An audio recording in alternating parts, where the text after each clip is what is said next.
मैं आप सभी को एक सुंदर सा भजन सुनाने जा रही हूँ। अगर भजन अच्छा लगे तो लाइक शेयर कमेंट जरूर करना। भजन के अंत में सब्सक्राइब करना ना। श्री शिवाय नमस्तुभ्य। इसे कलयुग में तीर्थ का क्या काम है, इसे कलयुग में तीर्थ का क्या काम है, इसे कलयुग में तीर्थ का क्या काम है, इसे कलयुग में तीर्थ का क्या काम है। जिसके घर में सास ससुर है वही तो बद्रीनाथ है, जिसके घर में सास ससुर है वही बद्रीनाथ है। उनकी सेवा कर लो, अरे उनकी सेवा कर लो, उनकी सेवा कर लो, यहीं तो चारों धाम है। उनकी सेवा कर लो, यहीं तो चारों धाम है। इसे कलयुग में तीर्थ का क्या काम है, इसे कलयुग में तीर्थ का क्या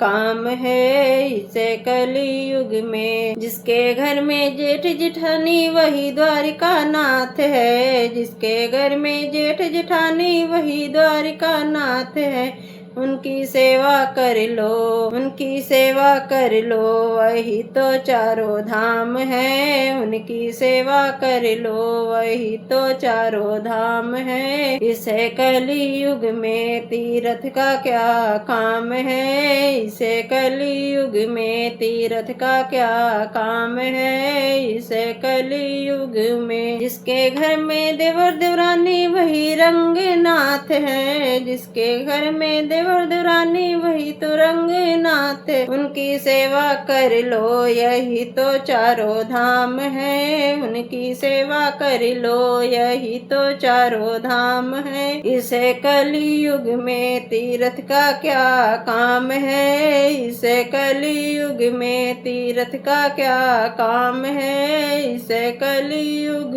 में। जिसके घर में पति देव वही जगन्नाथ है, जिसके घर में पति देव वही जगन्नाथ है। उनकी सेवा कर लो, वही तो चारों धाम है। उनकी सेवा कर लो, वही तो चारों धाम है। इसे कलयुग में तीर्थ का क्या काम है, इसे कलयुग में तीर्थ का क्या काम है, इसे कलयुग में।